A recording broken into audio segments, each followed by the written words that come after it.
listening to the Fours Up Podcast with your host, Marsh. Guys, it's the Fours Up Podcast. It is your guy, Jordan. Marsh couldn't be here today. He's out of town. But I have one of the favorites of the podcast, one of my personal favorite people that I've met this year is our guy, BetterDuck. BetterDuck is co-hosting with me today. Duck, how are you, man? What's up? Fours up. Fours up. Dude, we're happy to have you back on. I mean, it feels like you're pretty much on here, you know, at least once a month, if not more. But, you know, we just can't get enough of you, man. So, well, thanks. And it's good to be on. Yeah. So, you know, I always love hearing your takes because I mean, if there was like a spectrum of fanhood from the people who are like overly supportive, like always giving the team the benefit of the doubt. Cheerleaders. Yeah, the cheerleaders, and then you have the cynics on the other side. You know, at least your persona on Twitter tends to be highly cynical.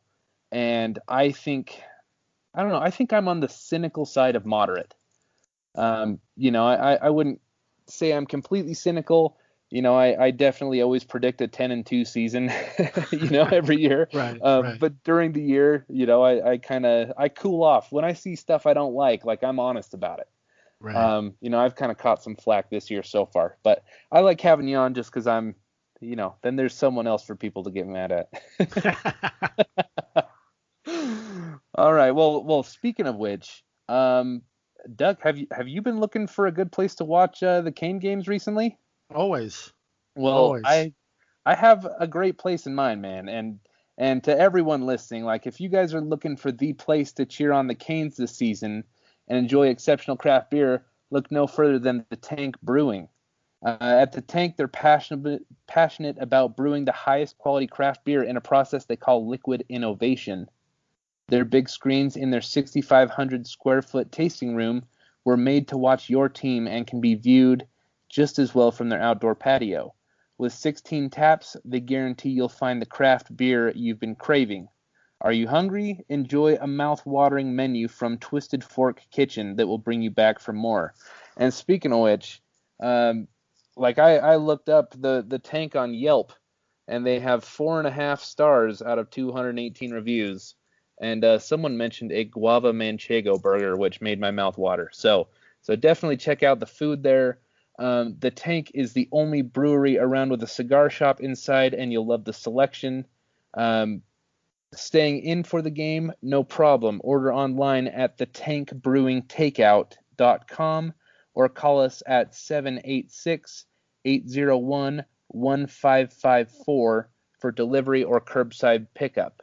Use promo code TANK4SUP, that's the number 4, Tank4SUP, and you'll get free delivery on game days. Follow the Tank on Instagram, Facebook, and Twitter at The Tank Brewing for the latest news about their exceptional brews. The Tank is proudly located in the heart of Miami at 5100 Northwest and 72nd Avenue. Whether it's game day or any other day, they're always brewing up something delicious at the Tank. Now, how does that sound to you, Duck? You down? It sounds pretty good. I'm Broward County, so I haven't been there, but I'm just looking it up now online. Yeah. And that the coupon offer with the what is it, Fours Up? That's a hell of a deal because getting free delivery. Yeah. Jump on that. I'm gonna see if they deliver to Salt Lake, man, because I mean, if anything with manchego cheese has me, you know, like yes, I'm a sucker for some good Spanish cheeses. So nice. Yeah, but anyways, we got a cool show. I want to give a quick shout out to our guy Adrian Bastolfi. He does stickers by AB. He's helping out with our merch line. We got some T-shirts that are going to drop any day now. You know, we've been anticipating this for a while, but he's given us some killer designs. So definitely check out his stickers. They're all Hurricanes related, very high quality. I've been using them. You know, I've put some on my cooler for when I take it up into the mountains. You know, I got some on my laptop and all my binders and stuff. It's really cool Canes gear. So, but yeah, Doug, we got RomanCane coming on in just a second. Wow, that's a good get. I know, man, and I don't know how you feel about our offense, but it's pretty amazing so far. So, I'm very interested to hear what Roman has to say. I mean, he's like the Me king too. of X's and O's. He is. So. He's doing probably the best work content out there right now. I don't even see guys from other schools even attempting that stuff. Yeah. Yeah, man, we're incredibly lucky to have him. And have you been liking our rushing attack? I know you're a big running backs guy. Yes. Yeah. Yeah, I love the rushing attack. I love Cam's build. Like I like traditional running backs that look like running backs. And you saw it a little bit last year when he got in to spell who was the back last year? DJ Dallas. DJ Dallas, who was a great back, but he was not a traditional running back. Yeah. You know what I mean? He was a little tall and a little skinny in the legs, and he was really quick and had breakaway speed. But I like to pound. Yeah. I like to pound, and the Cam's run was amazing. Yeah. I mean that was fantastic, and I immediately waited for Roe to diagram it. And he put out the video that he does showing you the breakdown. Yep. And I was like, perfect, because people are quick to dismiss a long run like, oh, it's a fluke or a broken play. Well, not always. Sometimes it is, but not always. And I'm not knowledgeable enough to be able to look at the play and be able to tell it. So I'm glad you got Roman as a guest today. That's great. Yeah, and that that 75-yard touchdown run that Cam Harris had. I saw today that with all the fancy computer software that people have out there, they tracked him at being the fastest player on the field. Was it in all of college football this week? I think it might have been. But he hit 22 miles per hour on that sprint. And think about it, like he's a big dude. Like you said, he's more of a power back in today's game. More of a traditional old school runner, like you were saying. And like their defensive back had angles on him, and he just outran him. He outran him. Yeah. So I mean, absolutely incredible play from Cam. I love the dude. Like, yeah. So, anyways, I'm gonna patch Roman in if you're ready for him. Ready. Ro, what's up, man? Hey, how's it going? What up? Bad. Can you hear me? Yeah, we can hear you. I got Perfect. Doug here with me. Hi, Doug. What's up, Roman? How's it going, bud? All good. All good. So I know we're both pumped to have you on, man. Like the offense is exciting. We scored, 47 points in only like 21 minutes of possession. We had some huge dynamite plays to start off the second half. I mean, all of our weapons look a whole lot more weapony when you have a good quarterback and a good offensive coordinator, right? Oh, absolutely. I mean, this is something I've been clamoring for, even though Ducky was like, oh, no, we need to run the ball. We need to run. Yeah, in the first week you did. UAB you kind of had this game plan. They came out into a different front. And then since 2004, when the Miami Hurricanes went and joined the ACC, that was the second highest total rush yards against a FBS school. So, and I heard all this slander about UAB, and I know we're talking about the Louisville game, but UAB was the 20th ranked defense last year. I mean, apples to apples, a lot of teams come in with these spread offenses. They can spread you out. They can be effective, gas you up. They were one spot behind Clemson, 2 spots behind us. So you got to give them a little credit, and we took them to school. Now you turn around and you watch Louisville, right? The Miami offense has the balance now and the capability because inexplicably, Louisville just really wanted to take that running ability away from us, and they played without a safety 21 times. Okay? You want to dare an offense and slap an offense with like silliness to the face and just basically say you can't beat us? Go ahead and play without a safety 21 times. And guess what happened? Those kind of stats happen. Those kind of plays out of the second half where you just throw none of those 2 first down out of the second half, the touchdown run, the 75-yard touchdown run to Cam Harris, and then the Rooster breaking free. None of those plays had safeties.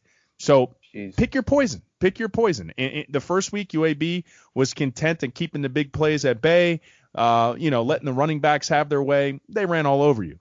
Louisville comes out and says, we're not going to necessarily let you run all over us. We'll let you pass, and Miami can beat you in a myriad of ways. And they put up 47 points. And even then, that was the second highest total. That was the second highest total for a University of Miami team versus a ranked opponent since they did it to Cincinnati with double nickels. So, I mean, and they're not happy. That's the greatest thing. They're not happy about it. They're coming out saying we left a lot of points on the board. This isn't good enough. This isn't Miami football. So you got to be happy at the direction Rhett Lashley's taking the offense. For sure. Now, when you say they played without a safety, that means they added a linebacker? All right, so Ducky, what I mean is they what is referred to as cover zero. So you have a safety on the field. So against Cam, he dropped down into the box. Better said, it's like your safety is not patrolling the middle of the field. You either typically you have a single high safety or two high safeties. Louisville's like, we don't need any of them. So they basically played man-to-man coverage on one side, and in the middle of the field, no safeties. They got burnt with what's known in a cover zero look, no safeties. I got you. I mean, I can understand why they would think that from a game plan. I mean, we've yet to really connect on the deep ball very well. And, I mean, I'd love to get your take on it. I think our wide receiver group is a little bit suspect. Like, if you're going to point to any position group on offense, it's probably them. But, I mean, I just love that we were able to exploit it. I love that. I mean, you'd probably be able to explain this better than me, but like, were those plays like the Cam run and then the Jalen Knighton, thing where it looked like it was a read option type thing, and then it just ended up being a little, dump pass over the linebackers. Were those plays like set up? Did you notice that? I'll talk about the plays, and then I'll talk about the wide receiver position, because you asked me two very good questions. And in terms of the play, those were both instances, no safety. We established that.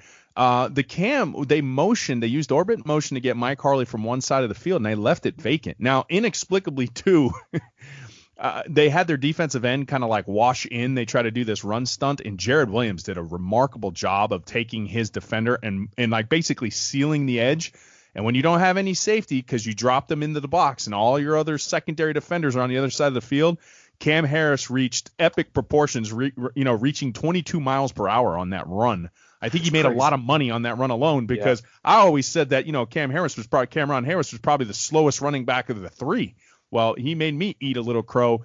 So you get that run that way. And then the second, because I think Rhett Lashley was picking up on the fact that, Louisville just didn't care about putting safeties over the top. So right back to the boundary, right back when there was no safety, he had this fake quarterback power run, the threat of D'Eriq King running the ball, sucked in his defenders. And you also had an offensive lineman use some eye candy to pull around, because you don't really pull offensive linemen a lot. I mean, you're starting to see it a little bit more, but when you pull an offensive lineman, especially a guard, in the high school level, they tell you, where the play goes is where the guard goes. Follow the guard, follow the play. Well, that was what we call a key buster, and Louisville just took it.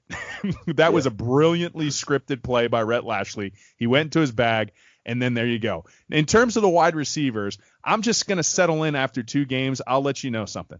The best wide receiver we have on the team is Brevin Jordan. Can we just leave it there? I mean, because that's he's out in that variety. He's a pass catcher. They put him on the perimeter, and he's the guy that is going to go ahead and keep opposing defenses up at night. And I agree with you. You walk out of that game, you have 6 drops. Pope might have had a guy in front of him and deflected it. Who knows? It looked really, really bad on film. Mike Harley drops a touchdown, so you left 4 points right there. You could have went over 50 points against Louisville two years in a row, but he drops a ball he should never drop. And that was my question coming into the season. Are we going to have that dominant X wide receiver that's going to go ahead and separate? And, when teams try to take away maybe Brevin, but, you move Brevin around, it's hard to take him away because you don't know where he's going to line up from one play to the next. So in this case, I agree with the sentiment. We don't have that dumb. Like SMU last year had Prochet, and that guy was a monster. When you needed a play, Prochet was the guy. And in terms of the wide receivers on this team, I don't see a Prochet emerging as of yet.